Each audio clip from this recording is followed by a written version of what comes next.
3 start.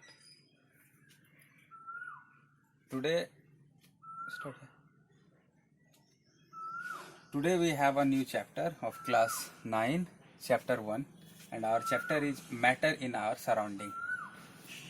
तो आज हम लोग पढ़ेंगे मैटर इन आवर सराउंडिंग, जो कि पहला चैप्टर है आपका क्लास 9 का। तो हमारे आसपास जो भी कुछ है वो क्या है, मैटर है। चैप्टर के नाम से ही पता चलता है हमारे इर्द गिर्द जो भी है या हमारे आसपास में जो भी दिखता है वो सभी के सभी क्या है, मैटर। आखिर ये मैटर है क्या? पुराने समय में ऐसा कहा जाता था कि जो साइंटिस्ट होते थे वो कहते थे कि ये मैटर को हिंदी में कहा जाता था पदार्थ। तो ऐसा मानना था कि ये जो पदार्थ है ये बना हुआ है वायु, जल, आकाश, अग्नि और अर्थ से, ठीक है। ऐसा माना जाता था एंशिएंट समय में, मतलब पुराने समय में। धीरे धीरे साइंस एंड टेक्नोलॉजी में तरक्की आया, समय बदला और मॉडर्न साइंस कहती है कि matter are made up of particles. और मैटर है क्या? तो मॉडर्न साइंस ये कहती है कि मैटर ऐसे चीज़ को कहते हैं जिसमें क्या हो, कुछ ना कुछ मास हो और वो कुछ ना कुछ क्या ले, स्पेस ले। जिसके पास क्या हो, कुछ ना कुछ उसका क्या हो, मास हो। मास मतलब भार, वजन। कुछ ना कुछ उसका क्या हो, मास हो, और दूसरा क्या लो, वो कुछ ना कुछ ऑक्यूपाई करे, स्पेस ऑक्यूपाई करे, मतलब कुछ ना कुछ वो क्या करे, जगह ले। ऐसे ही चीज को हम क्या कहते हैं, मैटर कहते हैं। अब आखिर मैटर क्या है, किस चीज से मैटर बना होता है? तो matter are made up of particles, small particles, बहुत ही छोटे पार्टिकल्स से बना होता है। अब ये पार्टिकल्स क्या है, ये स्मॉल पार्टिकल्स क्या है? तो ये है एटम और मॉलिक्यूल्स। इन्हीं एटम और मॉलिक्यूल्स को हम क्या कहते हैं, पार्टिकल्स, छोटे छोटे पार्टिकल्स। इसी एटम मॉलिक्यूल से मिलकर बनता है पार्टिकल्स, और बहुत सारे पार्टिकल्स को मिला करके बनता है मैटर, ठीक है। तो मैटर हम कहते किसको है? मैटर जिसके पास क्या हो, anything which occupy space and have some mass is known as what, matter.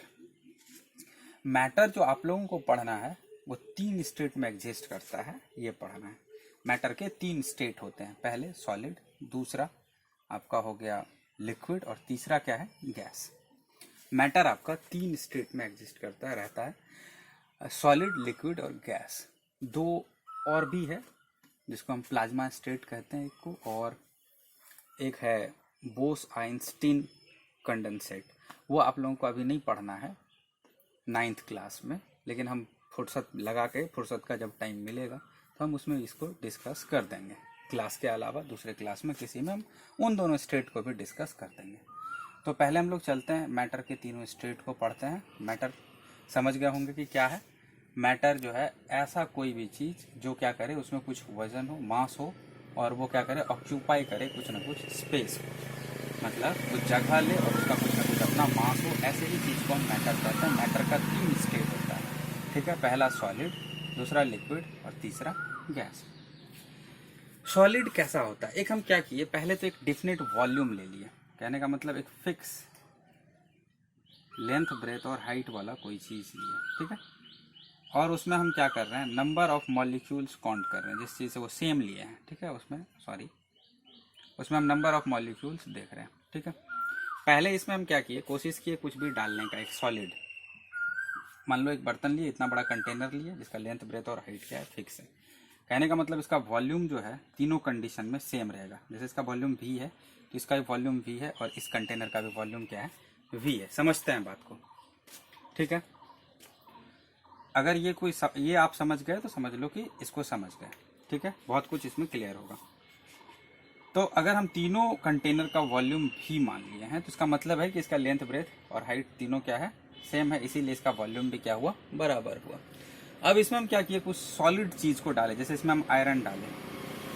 इसमें क्या किया, हम आयरन को डालें, तो आयरन का जो मास होगा वो क्या होगा, ज्यादा होगा। इसमें हम क्या किए, कोई लिक्विड डालें तो उसका जो मास होगा वो क्या होगा, उससे थोड़ा कंपैरेटिवली कम होगा। अगर इसमें हम गैस डालेंगे तो उसका और भी क्या होगा, कम होगा। ऐसा इसलिए होगा क्योंकि सॉलिड में जो होता है, जो भी मॉलिक्यूल्स से सॉलिड बना हुआ होता है, ठीक है। सॉलिड में जो मॉलिक्यूल्स होते हैं, हम अभी बताए थे कि मैटर क्या है, जिसके पास मास हो और ऑक्यूपाई करे कुछ स्पेस हो। समझ में आ रहा है? तो जो सॉलिड स्टेट होता है, मैटर का जो सॉलिड स्टेट है, उसमें क्या होता है, जो भी पार्टिकल्स होते हैं वो काफी क्लोजर होते हैं। समझ में? जो मॉलिक्यूल्स हैं वो एक दूसरे के क्या हो रहे हैं, बहुत ही क्लोज होते हैं, बहुत ही क्लोज होते हैं, जैसा कि हम लोग देख पा रहे हैं यहाँ पर। और चूंकि ये इतना क्लोज होता है, तो चूंकि ये बहुत ज्यादा क्लोज होता है, तो इसीलिए इसके बीच में जो स्पेस होता है, इंटरमॉलिक्यूलर स्पेस, मतलब मॉलिक्यूल्स के बीच का स्पेस, वो क्या होता है, लेस होता है। क्या होता है? लेस होता है। डाउन एरो लगाया है ताकि समझ में आए कि इसका क्या होता है, इंटरमॉलिक्यूलर स्पेस जो होता है वो कम होता है।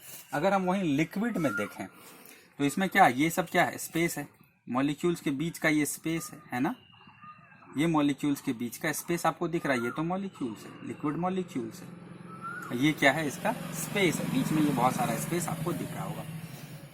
तो इसमें जो होता है, जो इंटरमॉलिक्यूलर स्पेस जो होता है वो क्या होता है, ज्यादा होता है इन कंपैरिजन टू सॉलिड।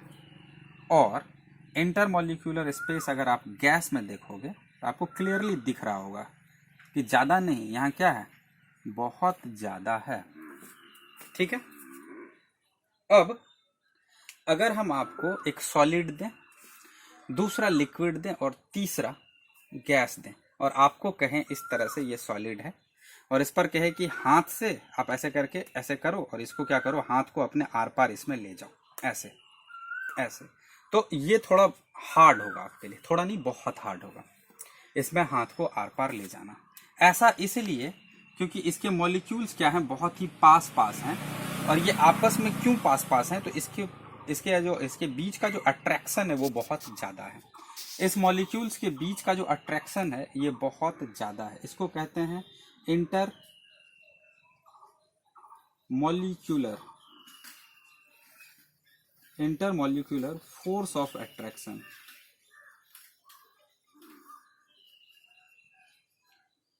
सॉलिड में चूंकि इंटरमॉलिक्यूलर स्पेस कम होता है, इसीलिए इंटरमॉलिक्यूलर फोर्स ऑफ अट्रैक्शन ज्यादा होता है।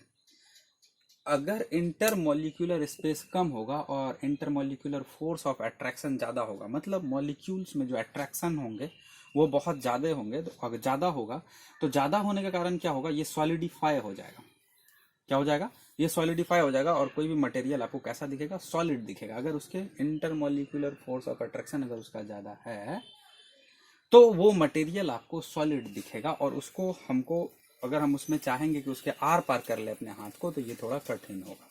लेकिन अगर हम लेते हैं लिक्विड को, और लिक्विड में आपको कहे कि हाथ ऐसे करके ऐसे स्लाइस की तरह ऐसे स्लाइस करो, तो आसानी से आपका हाथ उसमें क्या करेगा, थोड़ा फोर्स लगेगा, बट आप उसमें क्या कर लोगे, हाथ को आर पार कर लोगे। तो इसमें जो इंटरमॉलिक्यूलर फोर्स ऑफ अट्रैक्शन होगा वो क्या होगा, in comparison to liquid solid it is less.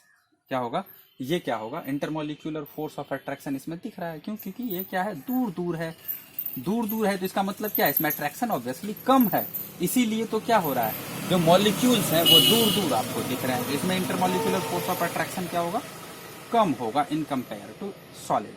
लेकिन अगर इसमें हम देखें intermolecular force of attraction gas के केस में अगर हम देखें तो बिल्कुल कम होगा, बिल्कुल। इसके मॉलिक्यूल्स में कोई अट्रैक्शन ही नहीं होगा, तभी तो एयर में हम इतने आसानी से दौड़ पाते हैं। अगर हम आपको कह दें कि चलो भाई दौड़ लगाओ, सामने दीवार है, एक वॉल रखती है, वॉल है या किसी की बिल्डिंग्स का वॉल है, और आपको बोले चलो भाई दौड़ लगाओ, क्या होगा बताओ, सामने जाओगे और जो होने वाला है वो आपको खुद पता है कि क्या होने वाला है। It is because the wall is a solid, wall is solid, वो स्टेट है मैटर का, कैसा सॉलिड स्टेट होता है, कौन, जो वॉल होता है। और उस वॉल में जो होता है, जिस मॉलिक्यूल से वो बना होता है, उसका जो इंटरमॉलिक्यूलर फोर्स ऑफ अट्रैक्शन होता है वो हाई होता है। क्यों? क्योंकि वॉल एक सॉलिड है, इसीलिए उसके जो मॉलिक्यूल्स होते हैं वो बहुत पास पास होते हैं, इसीलिए तो वो क्या है, सॉलिड है, और ये लिक्विड है, और दूसरा गैस। ये तीनों स्टेट को आप समझ गए होंगे। और जो इंपॉर्टेंट बात है, तीनों के केस में हम डेंसिटी देख लेते हैं। हम इसको थोड़ा इरेज कर देते हैं और इरेज कर लेते हैं, आप लोग इसको नोट डाउन कर लीजिएगा, ठीक है, अपने हिसाब से। हम यहीं इसी डायग्राम पे सब कुछ समझाने का कोशिश कर रहे हैं। सॉलिड, लिक्विड और गैस के केस में हम अब डेंसिटी को देखते हैं। डेंसिटी डेंसिटी को देखते हैं। ठीक है, डेंसिटी का मतलब होता है मास पर यूनिट वॉल्यूम। ठीक है, मतलब एक फिक्स्ड वॉल्यूम में उसके मास को हम देखेंगे। ठीक है, तो डेंसिटी को अगर हिंदी में कहें तो हम कहते हैं घनत्व। घनत्व मतलब वो कितना घना है। ठीक है, उस तरह से इसको बोलते हैं। ठीक है, समझने के लिए बता रहे हैं आपको। तो डेंसिटी, तो हम अगर इसमें चेक करें, देखिए इसका वॉल्यूम क्या हम तभी शुरू में बताए थे आपको। इसका जो हम इस कंटेनर को लिए सॉलिड को, इसमें जो हम कोई सॉलिड चीज रख रहे हैं, एक कंटेनर लिए उसमें कुछ सॉलिड मटेरियल रख रहे हैं, तो इतना अगर इसमें हम रख दिए तो इसका इंटरमोलिकुलर फोर्स ऑफ अट्रैक्शन पूरा, और ये इसमें भर गया। इसका जो डेंसिटी होगा, क्योंकि इसका डेंसिटी बहुत ज्यादा है, इसमें बहुत ज्यादा मॉलिक्यूल्स है, तो इसका जो होगा मास भी क्या होगा, ज्यादा है, क्योंकि इसमें क्या है, बहुत ज्यादा मॉलिक्यूल्स दिख रहा है। ठीक है, एक फिक्स्ड वॉल्यूम पर मेरे पास क्या है, बहुत ज्यादा मॉलिक्यूल्स है, तो इसका मास भी क्या होगा, ज्यादा होगा।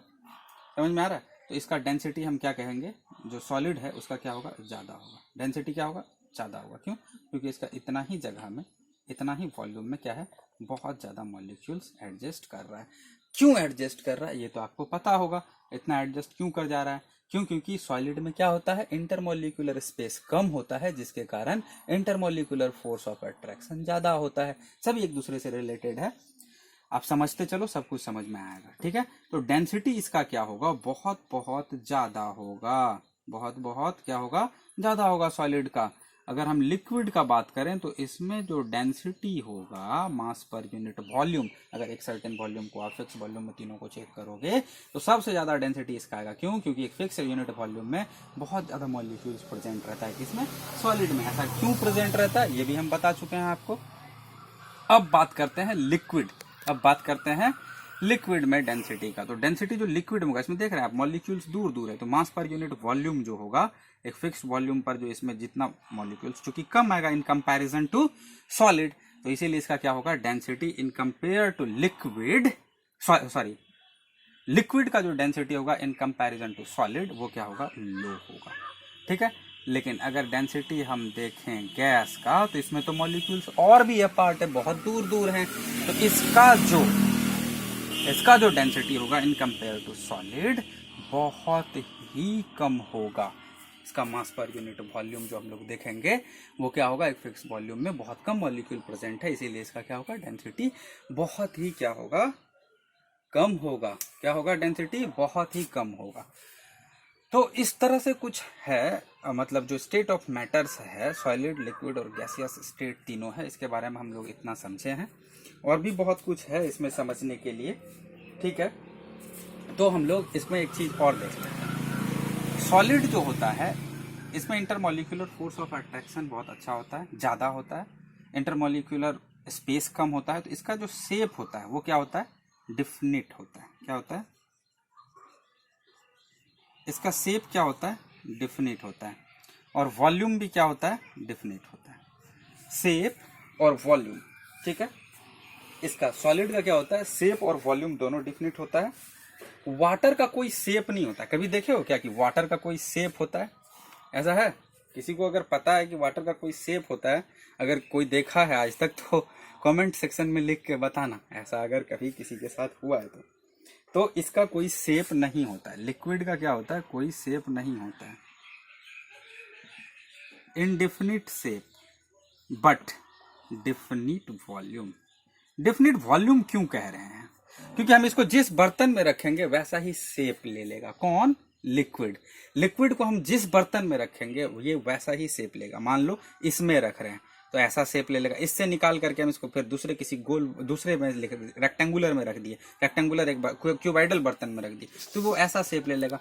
फिर इसको तीसरे में रख देंगे तो वो वैसा शेप ले लेगा। ठीक है, इसीलिए इसका शेप का कुछ डिफिनिट नहीं है, डिफाइंड नहीं है, बट इसका वॉल्यूम डिफिनिट होता है। जिस बर्तन में जाएगा उसी का वॉल्यूम को ये क्या कर लेगा, एक्वायर कर। गैस का ना तो डिफिनिट शेप है ना तो डिफिनिट वॉल्यूम है, ऐसा इसीलिए इसमें दोनों चीज इनडिफिनिट है। ठीक है, इसमें दोनों शेप और शेप भी इसमें नहीं होता है और ना ही इसमें वॉल्यूम होता है डिफिनिट। ठीक है, ना ही इसमें वॉल्यूम होता है डिफिनिट। ऐसा इसीलिए क्योंकि इसमें तो शेप नहीं होता है, गैस में तो आपको पता है गैस का कभी आप शेप नहीं देखे होगे। दूसरा बात, इसका वॉल्यूम भी डिफिनेट नहीं होता इसीलिए क्योंकि अगर आप अगरबत्ती, आपका जो वो इंसेंस स्टिक जिसको कहते हो आप लोग, अगरबत्ती कहते हो उसको, अगर आप उसको जला दो कहीं पर तो उसका जो धुआं होता है, जो स्मेल होता है, वो तुरंत पूरे रूम में बिखर जाता है ना। कोई फिक्स, उसको जितना स्पेस मिलेगा वो उतना में फैल जाएगा, पूरा का पूरा कंटेनर में फैलेगा या पूरा स्पेस में फैलेगा जहां वो एग्जिस्ट कर रहा है गैस। तो हम लोग इससे ये समझ में आ रहा है कि अगर इंटरमोलिकुलर स्पेस कम हो, मतलब सॉलिड हो, तो सॉलिड का डिफिनिट वॉल्यूम और डिफिनिट शेप होता है, और लिक्विड का इनडिफिनिट शेप और डिफिनिट वॉल्यूम होता है, और गैस का इनडिफिनिट शेप और वॉल्यूम भी इनडिफिनिट होता है। दोनों का दोनों क्या होता है, इनडिफिनिट होता है, ठीक है। और ऐसा होता है। तो सॉलिड, लिक्विड और गैस के बारे में हम लोग बहुत कुछ जाने। और एक और चीज है जिसको हम लोग समझ लेते हैं, जिसको कहते हैं कंप्रेसिबिलिटी। कंप्रेसिबिलिटी मतलब हम इसको दाब सकते हैं या नहीं, ठीक है। इस पर प्रेशर लगाने से क्या क्या चेंज आएगा वो देखते हैं, ठीक है। तो अगर हम इसको कंप्रेस करने का कोशिश करेंगे तो बहुत ही हार्ड है इसको कंप्रेस करना बहुत ही हार्ड है। इसको हम आसानी से कंप्रेस नहीं कर सकते, मतलब ना के बराबर ये कंप्रेसेबल होता है, ठीक है। मतलब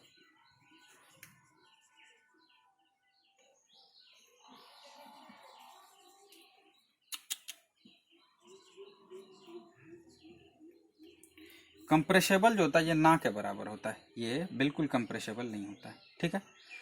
अगर ऐसा कुछ सोचते हो आप कि ये कंप्रेसेबल तो होता है, या ऐसा कुछ कहीं कहीं आप सॉलिड को देखते हो कंप्रेसेबल होते हुए, जैसे कि आप अगर ले लो, एक एग्जांपल ले लेते हैं, जैसे कि सीट वगैरह पे जो आप बैठते हो, किसी सीट पर बैठते हो या किसी बस में गए या कहीं पर गए, तो वहाँ आप अगर सीट पर बैठते हो तो भाई वो तो सॉलिड रहता है, लेकिन फिर भी वो कंप्रेस कैसे होता है, मन में अगर ऐसा आता होगा तो आप समझ लेना कि उसके अंदर क्या रहता है, एक स्पंज टाइप का लगा हुआ रहता है, उसमें पोर्स होते हैं बहुत सारे। पोर्स का मतलब होता है छोटा छोटा छेद, छोटा छोटा एकदम पोर्स। उसको आप जब निकाल के देखो एकदम टाइनी टाइनी, उसमें टाइनी होल्स नजर आएगा, बहुत छोटा छोटा उसमें छेद नजर आएगा। और वो पोर्स जो होता है वो क्या कंटेन करता है बाबू, एयर कंटेन करता है। क्या करता है, एयर। तो आपको तो पता है, अभी हम पढ़ेंगे कि एयर क्या है, बहुत ही ज्यादा कंप्रेसेबल है। क्या है, बहुत ही ज्यादा क्या है, कंप्रेसेबल है। एयर क्या है, इसको हम आसानी से अगर इस पे हम प्रेशर अप्लाई करें तो हम इसको क्या कर सकते हैं, कंप्रेसेबल, इसको कंप्रेस कर सकते हैं। क्या कर सकते हैं, इसको कंप्रेस कर सकते हैं, ठीक है। इसको हम कंप्रेस कर सकते हैं, इसको हम कंप्रेस कर सकते हैं।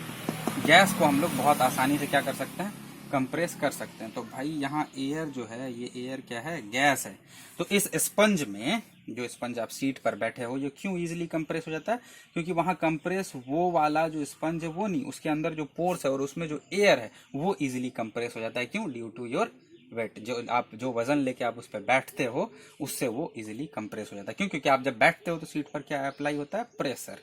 लिक्विड को हम कंप्रेस कर सकते हैं, ठीक है। लिक्विड को हम कंप्रेस कर सकते हैं, बट गैस के रिस्पेक्ट में कम कंप्रेस कर सकते हैं। तो ये भी कंप्रेस होगा प्रेशर अगर आप अप्लाई करोगे तो, लेकिन गैस के रिस्पेक्ट में कम, ठीक है। तो कंप्रेसेबल के केस में भी हम लोग समझ गए, मैटर के तीनों स्टेट को समझ गए। अब जो एक चीज और है वो समझ लेते हैं, तीनों स्टेट को कैसे कैसे बदलता है। चलो इसको हम इरेज करते हैं और यहीं समझ लेंगे, ठीक है। ओहो सर, ये डायग्राम यहाँ रहना चाहिए था, ठीक है, बट इरेज हो गया। थोड़ा सा तो स्केच दिख रहा होगा, फिर भी हम यहाँ पर एक बार और ड्रॉ कर देंगे हल्का सा इसी के अंदर, और यहीं पर हम लोग सब कुछ समझ जाते हैं, ठीक है। देखो, और इसके अंदर कैसे कैसे था पार्टिकल्स का अरेंजमेंट, वो तो आपको पता होगा, मॉलिक्यूल्स का अरेंजमेंट किस तरह से दिख रहा था। चलो ठीक है, आगे चलते हैं। सॉलिड से अगर हम लिक्विड, स्टेट चेंज होने का बात कर रहे हैं, सॉलिड से अगर हम लिक्विड में करना चाहेंगे चेंज किसी भी चीज को, यहाँ मान लो हम आइस लेते हैं, आइस, इसको अगर हम लिक्विड में करना चाहेंगे तो हमको क्या लगेगा, हीट। क्या लगेगा, हीट, गर्मी देना पड़ेगा इसमें, जो है ना हीट देना पड़ेगा। आइस में हम जैसे ही हीट देंगे तो आइस कैसा होता है, सॉलिड होता है। इसके ये जो छोटे छोटे मॉलिक्यूल्स हैं ये क्या करेगा, एनर्जी लेगा। यहाँ से जो हम हीट देंगे तो ये क्या करेगा, एनर्जी लेगा, और ये इनर्जाइज हो जाएगा। इनर्जाइज जैसे ही होगा तो ये अपना स्टेट क्या करेगा, चेंज करने लगेगा। ये अपना स्टेट क्या करेगा, चेंज करने लगेगा। सॉलिड से क्या हो जाएगा, लिक्विड हो जाएगा। और लिक्विड से अगर हम इसको फर्दर हीट करते रहे तो इसका molecule intermolecular force of attraction जिससे ये बंधा हुआ था तत्काल, अभी जैसे ये सॉलिड है तो इसमें क्या इंटरमॉलिक्यूलर फोर्स ऑफ अट्रैक्शन बहुत ज्यादा था, लेकिन जैसे ही हम इसमें हीट देना शुरू किए, जैसे ही इसमें हम क्या देना शुरू किए, हीट बढ़ाना शुरू किए, तो इसका जो इंटरमॉलिक्यूलर फोर्स ऑफ अट्रैक्शन है, जिस फोर्स से वो बाइंड है, उस फोर्स को हम ओवरकम कर देंगे। किससे? हीट से। इतना हीट डालेंगे, इतना हीट एनर्जी इसमें डालेंगे कि जिस फोर्स से वो बाइंड है उसको हम ओवरकम करेंगे, मतलब उससे हम ज्यादा डाल देंगे। जैसे ही हम सॉलिड में उससे ज्यादा हीट डालेंगे, सॉलिड हमारा क्या हो जाएगा, वो अपने स्टेट को चेंज करना शुरू करेगा और किस में कन्वर्ट हो जाएगा, वो लिक्विड में। वो क्या बन जाएगा, लिक्विड। सेम बात, लिक्विड में जो मॉलिक्यूल्स प्रेजेंट होते हैं, जो इंटरमॉलिक्यूलर, जितना इंटरमॉलिक्यूलर फोर्स सुनो ठीक से, जितना फोर्स से वो बाइंड है, ठीक है, अगर हम उस फोर्स को फिर से हीट डाल के क्या करेंगे, ओवरकम कर लेंगे। ठीक है, ठीक है। तो जो मॉलिक्यूल्स होंगे उसका इंटरमॉलिक्यूलर फोर्स ऑफ अट्रैक्शन वो क्या होने लगेगा, उससे हम ज्यादा हीट एनर्जी यहाँ से डाल दी, अब उसको भी वो ओवरकम करेगा और ये दूर जाने लगेगा, क्योंकि इंटरमॉलिक्यूलर फोर्स ऑफ अट्रैक्शन कम होने लगेगा, ये एनर्जी इसको ओवरकम करेगा, हीट एनर्जी, और लिक्विड भी क्या होने लगेगा, चेंज होने लगेगा गैस में। ठीक है, अब इसी को हम उल्टा समझते हैं। चलिए, गैस को हम वापस से क्या कर रहे हैं, अब ठंडा कर रहे हैं, कूल कर रहे हैं।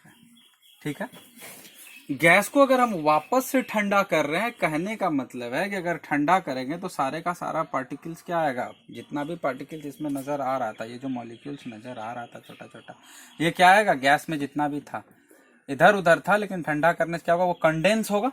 हम लोग पढ़े हैं कि वेपर यहाँ से ऊपर जाता है आसमान में और वो कंडेंस होकर के क्या होता है, वाटर बन जाता है, तो और वो बारिश करवाता है। तो इसी तरह से जो गैस है ना, गैस जैसे ही ठंडा होगा उसके पार्टिकल्स क्लोज आना शुरू करेंगे। क्या करेंगे, क्लोज आना शुरू करेंगे।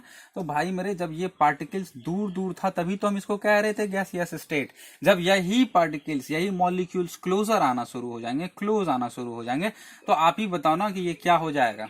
सिंपल सा बात है, ये क्या हो जाएगा, लिक्विड। अगर इसको हम और ठंडा कर दें तो ये जो पार्टिकल्स है ये क्या हो जाएगा, और क्लोज हो जाएगा, और क्लोज हो जाएगा तो ये किस में कन्वर्ट हो जाएगा, सॉलिड में कन्वर्ट हो जाएगा। तो हमको ऐसा लग रहा है कि अब आप लोगों को ये समझ में आ गया होगा कि सॉलिड से लिक्विड कैसे जाता है और लिक्विड से गैस कैसे कोई चीज बनता है। लेकिन कुछ चीज होता है ऐसा जो कि क्या होता है, डायरेक्ट वो क्या बन जाता है, सॉलिड टू गैस। ठीक है, जैसे कि हम लोग उसको कहते हैं क्या, नेफ्थलीन बॉल वगैरह आप लोग देखे होंगे, वो क्या हो जाता है, solid to gas direct change हो जाता है। क्लियर है? तो हम लोग को ये सारा कुछ समझ में आ गया होगा कि आखिर यहाँ पे ऐसा क्या होता है जो सॉलिड लिक्विड बन जाता है, लिक्विड गैस बन जाता है। इन मॉलिक्यूल्स के सेंस में आप समझ गए होंगे। ठीक है, कि मॉलिक्यूल्स में क्या चेंजेस आते हैं और फिर मॉलिक्यूल्स में क्या चेंजेस आने से वापस ये गैस क्या बन जाएगा, सॉलिड। ये हम I hope that you all student will understand this class. उम्मीद करते हैं कि सभी को समझ में आया होगा, और जो भी परेशानी हुआ होगा इसको समझने में, इतना आप लोग कमेंट सेक्शन में या चैट बॉक्स में लिखोगे कि कैसा लगा। अगर ये अच्छा लगा क्लास तो ठीक है, अगर कहीं पर आपको बुरा लग रहा है तो वो भी बताओ। ठीक है, या कुछ समझ में नहीं आया तो वो भी आप वहाँ पर कमेंट करो। Thanks, have a great day.